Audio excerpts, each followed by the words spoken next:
दोस्तों इस वीडियो में अपन भाषा के रूप, प्रकार, भाषा की इकाइयाँ, भाषा की विशेषताएं और भाषा की उत्पत्ति का विस्तृत रूप से अध्ययन करेंगे। बल्कि चैनल को सब्सक्राइब, शेयर और बेल आइकन पर क्लिक जरूर कीजिएगा। नमस्कार दोस्तों, बागड़ा पब्लिकेशन यूट्यूब क्लासेज के ऑनलाइन चैनल पर आपका हार्दिक स्वागत है। दोस्तों आज तक अपने वीडियो में हिंदी व्याकरण का अध्ययन किया था। व्याकरण के अधिकांश टॉपिकों का अपने अध्ययन कर लिया है। आज से अपन इस वीडियो में या इस क्लास में हिंदी भाषा की शिक्षण विधियों का अध्ययन करने जा रहे हैं। दोस्तों अपन शिक्षण विधियों के प्रत्येक टॉपिक का जो हिंदी भाषा में शिक्षण विधियां आती है, सहायक भाषाई कौशल आते हैं, शिक्षण सिद्धांत है, शिक्षण सूत्र हैं, उनका प्रत्येक टॉपिक का क्रमवार अध्ययन करते जाएंगे। बल्कि बात यह है कि आप प्रत्येक वीडियो को अंत तक जरूर देखिएगा। अगर अभी तक आपने चैनल को सब्सक्राइब और शेयर नहीं किया है तो सब्सक्राइब कर दीजिएगा। और दोस्तों अपन आज से शिक्षण विधियों का अध्ययन करना शुरू कर दिया है। पहला वीडियो बना रहे हैं भाषा पर कि हिंदी एक क्या चीज है? भाषा। हिंदी क्या है? भाषा। दोस्तों भाषा शब्द की उत्पत्ति हुई है, भाषा शब्द की उत्पत्ति हुई है भाष धातु से। भाष संस्कृत की भाष धातु है जिससे भाषा शब्द की उत्पत्ति हुई है। और भाष का अर्थ होता है कहना। भाष का अर्थ होता है कहना। तो दोस्तों भाषा में व्यक्ति अपने मन के विचारों को कहता है और दूसरे व्यक्ति के मन के विचारों या भावों को सुनता है। तो दोस्तों भाषा शब्द की उत्पत्ति हुई है भाष धातु से हुई है और भाष का अर्थ होता है कहना।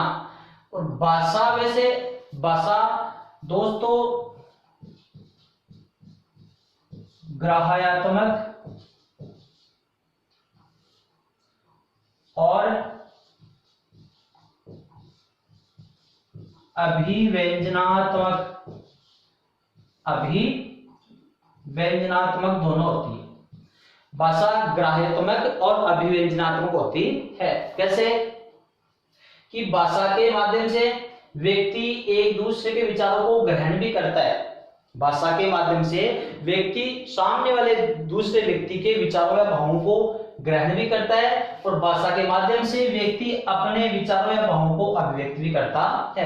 तो भाषा ग्राह्यात्मक और अभिव्यंजनात्मक दोनों होती है। ग्राह्यात्मक का अर्थ होता है विचारों को या ज्ञान को ग्रहण करना और अभिव्यंजनात्मक का अर्थ होता है अपने विचारों या भावों को, मन के हाव भाव, मन की बातों को अभिव्यक्त करना। तो भाषा होती है ग्राह्यात्मक और अभिव्यंजनात्मक। भाषा शब्द की उत्पत्ति हो गई। अब दोस्तों आपसे ऐसे पूछ ले कि भाषा कहते किसे? भाषा किसे कहते हैं? तो अपने मन के विचारों या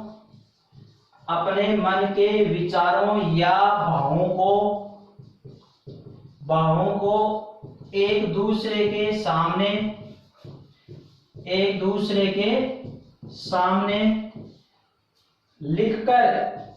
लिखकर या बोलकर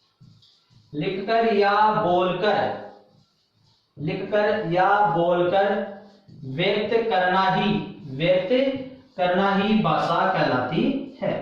दोस्तों ये हो गया आपकी भाषा की परिभाषा। अपने मन के विचारों या भावों को एक दूसरे के सामने लिखकर या बोलकर अभिव्यक्त करना ही भाषा कहलाती है। एक परिभाषा हो गई। इस भाषा की परिभाषा को अपन दूसरी प्रकार से ऐसे भी व्यक्त कर सकते हैं।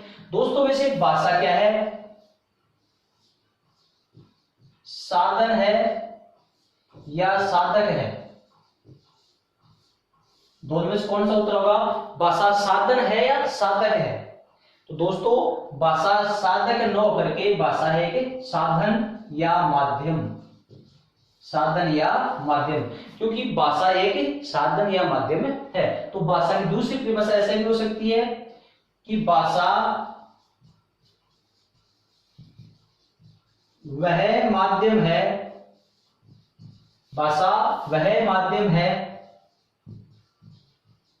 जिससे व्यक्ति में दूसरे के विचारों दूसरे के विचारों या भावों को, भाषा वह माध्यम है जिससे व्यक्ति में दूसरे के विचारों या भावों को सुनने की तथा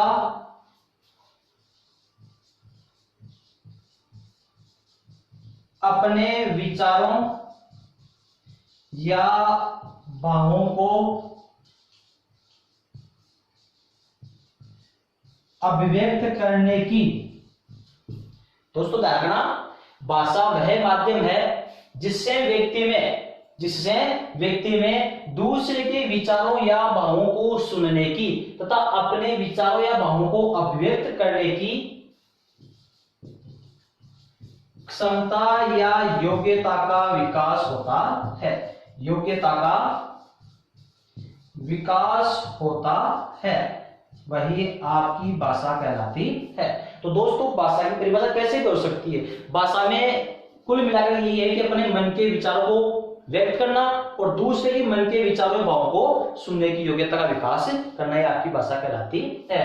तो दोस्तों भाषा की परिभाषा हो गई अपने मन के विचारों या भावों को एक दूसरे के सामने लिखकर या बोलकर अभिव्यक्त करना ही भाषा कहलाती है। दूसरी परिभाषा ऐसे भी हो सकती है कि भाषा वह माध्यम है, भाषा एक माध्यम या फिर साधन, भाषा वह माध्यम या साधन है जिससे व्यक्ति में दूसरे के विचारों या भावों को सुनने की तथा अपने विचारों या भावों को अभिव्यक्त करने की क्षमता या योग्यता का विकास होता है, वही भाषा कहलाती है। अब दोस्तों आपसे ऐसे पूछा जाए कि भाषा के कितने रूप होते हैं? ये दोस्तों समझ में आ गया, भाषा एक साधन है या माध्यम है? साधक नहीं है।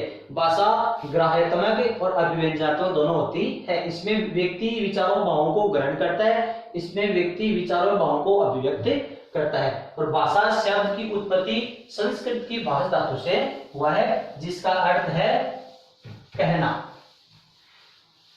और ये इसकी परिभाषा हो गई। अब दोस्तों आपसे ऐसे पूछा जाए कि भाषा के कितने रूप होते हैं? भाषा के रूप कितने होते हैं? अब भाषा के चाहे रूप पूछा जाए या भाषा के प्रकार कितने होते हैं, तो एक ही बात है, भाषा के दो रूप होते हैं, मौखिक भाषा और लिखित भाषा। मौखिक भाषा और लिखित भाषा। अपने मन के विचारों को व्यक्ति भावों को या विचारों को व्यक्ति बोलकर व्यक्त करता है, वो उसकी मौखिक भाषा कहलाती है, और लिखकर व्यक्त करता है वो उसकी लिखित भाषा कहलाती है। बोलकर व्यक्त करना मौखिक और लिखकर व्यक्त करना आपकी लिखित कहलाती है।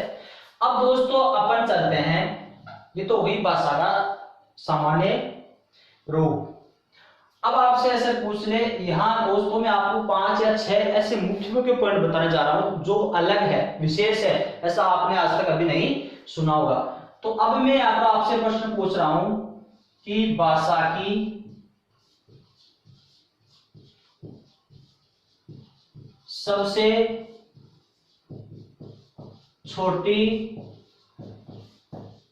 मौखिक इकाई।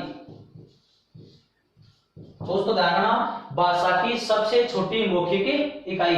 अभी मैं उत्तर नहीं लिखूंगा, आपके सामने प्रश्न लिख रहा हूं और बाद में आपको बताना है। दूसरा प्रश्न आपके सामने ये है कि भाषा की सबसे छोटी लिखित इकाई कौन सी है? तीसरा क्वेश्चन है आपके सामने, भाषा की सबसे छोटी इकाई, सबसे छोटी इकाई। फिर चौथा प्रश्न आपके सामने है,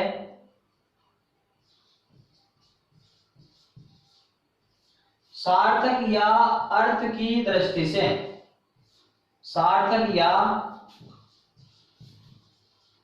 अर्थ की दृष्टि से,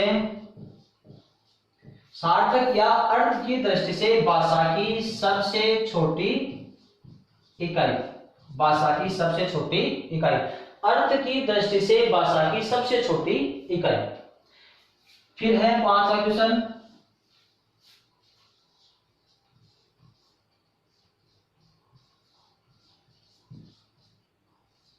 अर्थ की पूर्णता, अर्थ की पूर्णता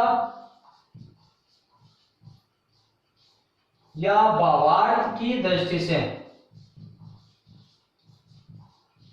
अर्थ की पूर्णता या भावार्थ की दृष्टि से भाषा की सबसे छोटी इकाई, भाषा की सबसे छोटी इकाई। अब दोस्तों अपन चलते हैं, फिर आपसे ऐसे पूछ ले कि भाषा की सबसे बड़ी, भाषा की सबसे बड़ी इकाई। दोस्तों आपके सामने ये 6 प्रश्न है। भाषा की सबसे छोटी मौखिक इकाई, फिर है भाषा की सबसे छोटी लिखित इकाई, फिर है भाषा की सबसे छोटी इकाई, फिर है अर्थ की दृष्टि से भाषा की सबसे छोटी इकाई, सार्थक या अर्थ की दृष्टि से भाषा की सबसे छोटी इकाई, फिर है अर्थ की पूर्णता या भावार्थ की दृष्टि से भाषा की सबसे छोटी इकाई, और फिर है भाषा की सबसे बड़ी इकाई क्या है, भाषा की सबसे बड़ी इकाई क्या है। ये आपके सामने 6 प्रश्न है, इनमें से इनका उत्तर क्या होगा यह आपने अभी तक सोच लिया होगा। अब दोस्तों पहला प्रश्न है आपके सामने कि भाषा की सबसे छोटी मौखिक इकाई होती है ध्वनि। क्या होती है दोस्तों? ध्वनि। क्योंकि ध्वनि को अपन लिख नहीं सकते, ये मौखिक होती है, और ध्वनि से छोटी मौखिक इकाई और कुछ नहीं होती है। फिर अगला क्वेश्चन है भाषा की सबसे छोटी लिखित इकाई, भाषा की सबसे छोटी लिखित इकाई पूछ ले तब आपको बताना है वर्ण, क्योंकि वर्ण को अपन लिख सकते हैं और ध्वनि को लिख नहीं सकते हैं। तो दोस्तों यहाँ पर मौखिक और लिखित हो तब तो करना है ध्वनि और वर्ण। और सीधा प्रश्न आपसे ये पूछा जाए कि भाषा की सबसे छोटी इकाई, भाषा की सबसे छोटी इकाई जिसमें लिखित और मौखिक का कोई नाम नहीं हो, तब आपको करना है आपको वर्ण। क्या करना है? वर्ण। अगर ऑप्शन में अगर ऐसे पूछ ले प्रश्न में कि भाषा की सबसे छोटी इकाई है, अगर ऑप्शन में ध्वनि हो तो ये कर देना, ऑप्शन में वर्ण हो अकेला तो ये कर देना, अगर ऑप्शन में ए और बी दोनों साथ आ जाए तब आपको वर्ण ही करना है। ये करने से ध्यान रखनी है। तो भाषा की सबसे छोटी इकाई पूछे तो आपको वर्ण बताना है, मौखिक है तो ध्वनि और लिखित है तो वर्ण। अब दोस्तों अगला प्रश्न आपके सामने, सार्थक। सार्थक का मतलब होता है अर्थ सहित, जिसका अर्थ निकले। तो अर्थ की दृष्टि से भाषा की सबसे छोटी इकाई, अर्थ की दृष्टि से भाषा की सबसे छोटी इकाई होगी शब्द। क्यों? क्योंकि शब्द से पहले किसी का अर्थ नहीं निकलता है। शब्द से पहले ध्वनि, वर्ण और अक्षर, वर्ण और अक्षर होते हैं, उनका अर्थ निकलता है, वो सार्थक नहीं होते हैं। अर्थ निकलना आपका शब्द से शुरू होता है, तो अर्थ की दृष्टि से भाषा की सबसे छोटी इकाई होगी आपका शब्द। फिर है अर्थ की पूर्णता। अर्थ की पूर्णता कि मतलब अर्थ पूर्ण हो, और यह भावार्थ, जिसका भावार्थ निकले, भावार्थ निकले, तो अर्थ की पूर्णता या भावार्थ की दृष्टि से भाषा की सबसे छोटी इकाई होगी वाक्य। क्या होगा दोस्तों? वाक्य। क्योंकि वाक्य का अर्थ पूर्ण होता है और वाक्य का भावार्थ भी निकलता है। शब्द का, वर्णों का, अक्षरों का, ध्वनि का ना तो अर्थ पूर्ण होता है और ना उनका भावार्थ निकलता है। तो अर्थ की पूर्णता की दृष्टि से या भावार्थ की दृष्टि से भाषा की सबसे छोटी इकाई होगी वाक्य।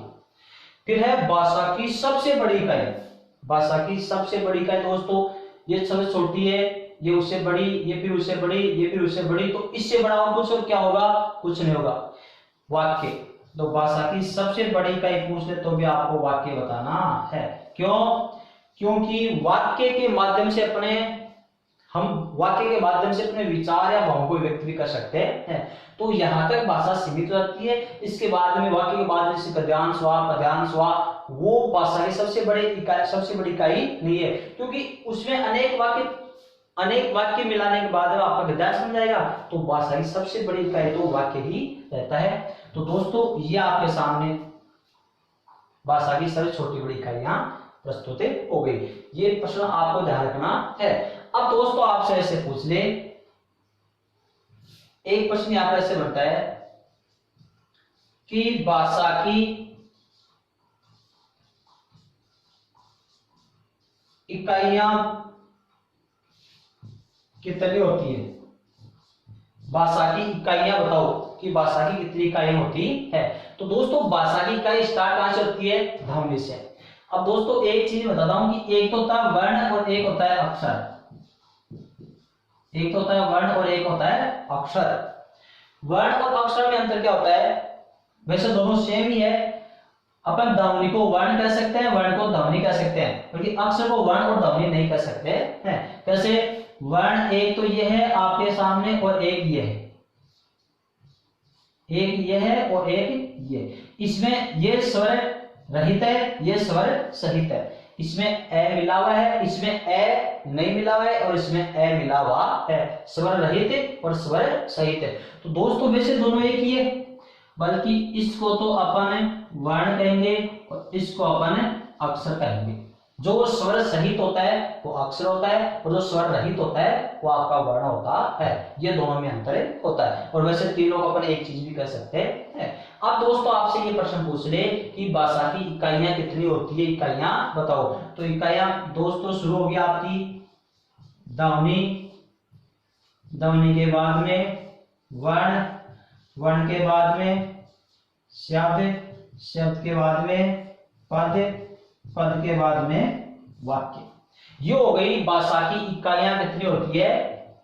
5। भाषा की इकाइयां कितनी होती है? 5। 5 कौन सी? ध्वनि, वर्ण, शब्द, पद और वाक्य। ये होती है भाषा की इकाइयां। अब कैसे दोस्तों? ध्वनि भाषा की सबसे छोटी इकाई हो गई। वर्ण भाषा की वह सबसे छोटी इकाई जिसको लिखित रूप देने के बाद में टुकड़े करना असंभव हो, वो आपका वर्ण कहलाता है। और वर्णों के सार्थक शब्दों के समूह को अपन वर्णों के सार्थक समूह को शब्द कहते हैं। और शब्दों के सार्थक समूह को क्या कहते हैं? वाक्य। शब्दों के सार्थक समूह को क्या कहते हैं? वाक्य कहते हैं। अब पद किसे कहते हैं? पद किसे कहते हैं? वाक्य में प्रयुक्त शब्दों को ही पद कहा जाता है। दोस्तों ध्यान रखना, वाक्य में प्रयुक्त शब्दों को ही पद कहा जाता है। तो दोस्तों ये हो गया आपकी भाषा की इकाइयां। और भाषा की सबसे छोटी मौखिक इकाई होगी ध्वनि, लिखित इकाई होगी वर्ण, सबसे छोटी इकाई होगा आपका वर्ण, अर्थ की दृष्टि से शब्द है, अर्थ की पूर्णता की दृष्टि से वाक्य है, और भाषा की सबसे बड़ी इकाई है वाक्य। और भाषा की इकाइयां कितनी हो गई? 5 कौन कौन सी? ध्वनि, वर्ण, शब्द, पद और वाक्य। वाक्य में प्रयुक्त शब्दों को क्या कहा जाता है? पद। पद कैसे?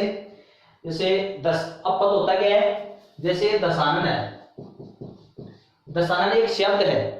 दशानन क्या चीज है? शब्द है। और इसमें 2 है पद। ये पूर्व पद हो गया 10 और अनल हो गया आपका उत्तर पद। क्या हो गया? उत्तर पद। इस प्रकार से दोस्तों आपकी हो गई भाषा की इकाइयां। अब दोस्तों अपन चलते हैं भाषा की विशेषताएं। भाषा की विशेषताएं। आज से दोस्तों अपने शिक्षण विधियां शुरू कर दी है। प्रत्येक वीडियो का अध्ययन आप क्रमवाइज करते रहना और कमेंट्स सब्सक्राइब साथ साथ भी करते रहना। अब चलते हैं भाषा की विशेषताएं।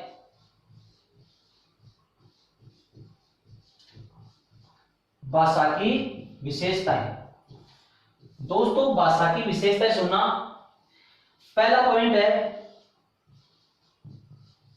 कि भाषा पैतृक या वंशानुगत न होकर अर्जित होती है। ये क्वेश्चन दोस्तों सेकंड ग्रेड में आया था कि भाषा पैतृक और वंशानुगत न होकर अर्जित होती है। पहली विशेषता हो गई। दूसरी विशेषता ये है आपकी दोस्तों, भाषा व्यक्तिक न होकर सामाजिक होती है। क्या होती है दोस्तों? सामाजिक होती है। तीसरा पॉइंट है, भाषा सदैव परिवर्तनशील होती है। भाषा सदैव परिवर्तनशील होती है। चौथा पॉइंट है, भाषा का कोई अंतिम रूप नहीं होता है। पांचवा पॉइंट है दोस्तों, भाषा का क्षेत्र व्यापक होता है। भाषा का क्षेत्र व्यापक होता है। छठवां पॉइंट है, भाषा की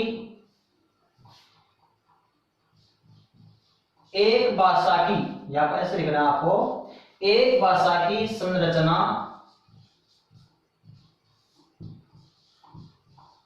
क्षेत्र और ढांचा। दोस्तों सुना, एक भाषा की संरचना, क्षेत्र और ढांचा स्वतंत्र या तो स्वतंत्र होता है या दूसरी भाषा से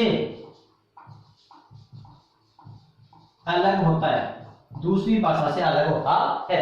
फिर अगला पॉइंट है, भाषा लिखित और मौखिक होती है। भाषा लिखित और मौखिक होती है। दोस्तों क्रम से हो गया, क्रम से पूछे तो मौखिक और लिखित होती है। फिर अगला है, भाषा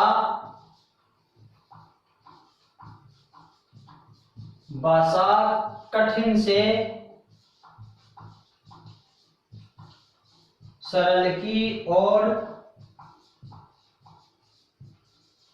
होती है। भाषा कठिन से सरल की ओर होती है। फिर आपका 9वां पॉइंट है, भाषा अनुकरणीय होती है। भाषा अनुकरणीय होती है। फिर आपका 10वां पॉइंट है दोस्तों, ध्यान रखना, भाषा अनुकरणीय होती है क्योंकि अनुकरण के द्वारा ही सीखी जाती है।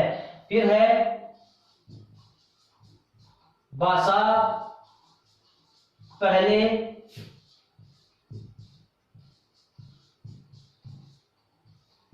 उच्चरित रूप में परिवर्तित होती है। 11वां पॉइंट है, भाषा का मानकीकृत रूप होता है। भाषा का मानकीकृत रूप होता है। अब दोस्तों ध्यान रखना, ये हो गया आपकी भाषा की विशेषताएं। क्या हो गई? भाषा की विशेषताएं। जो कैसे दोस्तों, भाषा पैतृक और वंशानुगत न होकर अर्जित होती है। कि भाषा न तो माता पिता द्वारा पैतृक संपत्ति मिलती है, ना एक वंश से दूसरे वंश में चलती है। भाषा को तो व्यक्ति को अर्जित करना पड़ता है। ऐसा नहीं कि उसके माता पिता अंग्रेजी बोल रहे हैं तो उनकी होने वाली संतान भी अंग्रेजी ही बोलेगी, ना उसकी होने वाली संतान को भाषा का अर्जन करना पड़ेगा। वो जिस क्षेत्र में रहेगा वैसी भाषा सीख जाएगा। तो रोग पैतृक और वंशानुगत हो सकता है, धन जमीन जायदाद पैतृक और वंशानुगत हो सकता है, क्योंकि भाषा वंशानुगत न होकर अर्जित होती है, उसका अर्जन करना पड़ता है। भाषा व्यक्तिगत न होकर सामाजिक होती है।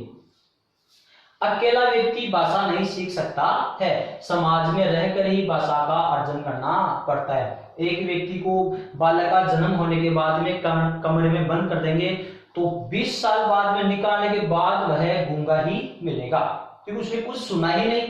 तो सीखेगा कैसे, बोलना कैसे सीखेगा।